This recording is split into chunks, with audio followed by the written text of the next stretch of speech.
Hello friend, इस video में आपका स्वागत है। इस वीडियो में जानेंगे मगध महाजनपद किसी भी शासक के लिए इतना महत्वपूर्ण क्यों था।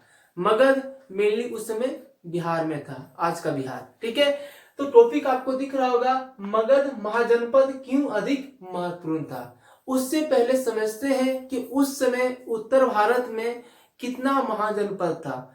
तो जो हमारे पास जो ग्रंथ है, जैसे कि आपका बौद्ध ग्रंथ अंगुत्तर निकाय एवं जैन ग्रंथ भगवती चरण है, इसके द्वारा हमें पता चलता है कि उस समय उत्तर भारत में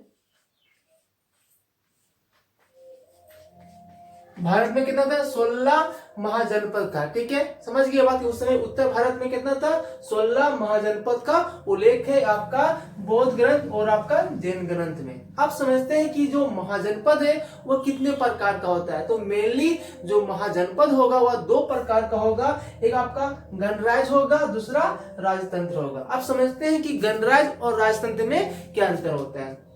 तो बोल दिए कि महाजनपद हो गया, ठीक है, पहला हो गया गणराज्य, दूसरा हो गया राजतंत्र, मतलब यहाँ रिपब्लिक हो गया और यहाँ आपका हो गया मोनार्क हो गया। ठीक है, तो रिपब्लिक में क्या होता है कि यहाँ जो राजा होता था ना, मेनली क्या था कि उसी समाज से चुन के आया करता था, मतलब ये जन्म के आधार पे नहीं होगा। लेकिन जो राजतंत्र में क्या होगा कि राजा के बाद उसका बेटा ही वहां का राजा बनेगा। तो मतलब आपका गणराज्य में कौन हो गया, वज्जी हो गया, और राजतंत्र में हो गया आपका मगध, कौशल और अवंती। ये क्या था, आपका राजतंत्र का महाजनपद था, जहाँ राजा के बाद उसका बेटा ही राजा बनता था।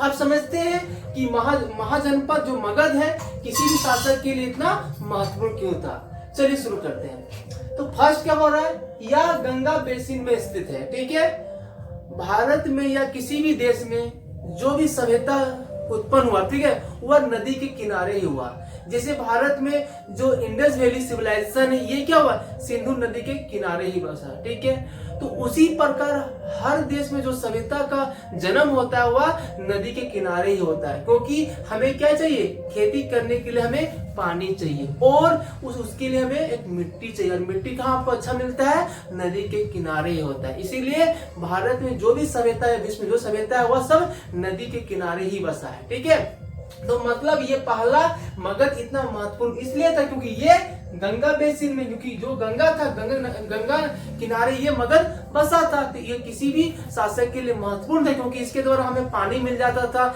अच्छा मिट्टी मिल जाता था, ताकि हम वहाँ खेती कर सकते हैं। और सेकेंड क्या बोल रहा है, गंगा एवं सोन नदी का बहना। लीजिए, आपका पहले से गंगा था और क्या होता है, इसके किनारे क्या होता है, आपका सोन नदी भी बह रहा है, जिसके द्वारा क्या हमें अच्छा सा पानी का सप्लाई हो जाएगा, जिससे हम अच्छा से खेती कर सकते हैं। उसके बाद क्या बोल रहा है, उपजाऊ भूमि का होना। जब आपका ये नदी होगा, ठीक है, तो जब नदी बहता है तो बहने का क्या करता है, वह मिट्टी को बहा के लाता है। इसीलिए भारत में बोला जाता है कि जो उत्तर भारत है वह क्या है, वहां का मिट्टी बहुत ही उपजाऊ होती है, क्योंकि गंगा ब्रह्मपुत्र क्या करता है, अपने साथ मिट्टी को बहा के लाता है, और वो मिट्टी हम खेती के लिए बहुत उपजाऊ होता है। उसके बाद क्या बोलता है कि भूमि कर की दर अधिक थी। जब खेती अधिक होगा तो कोई किसान भी क्या करेगा, आपको टैक्स अधिक देगा।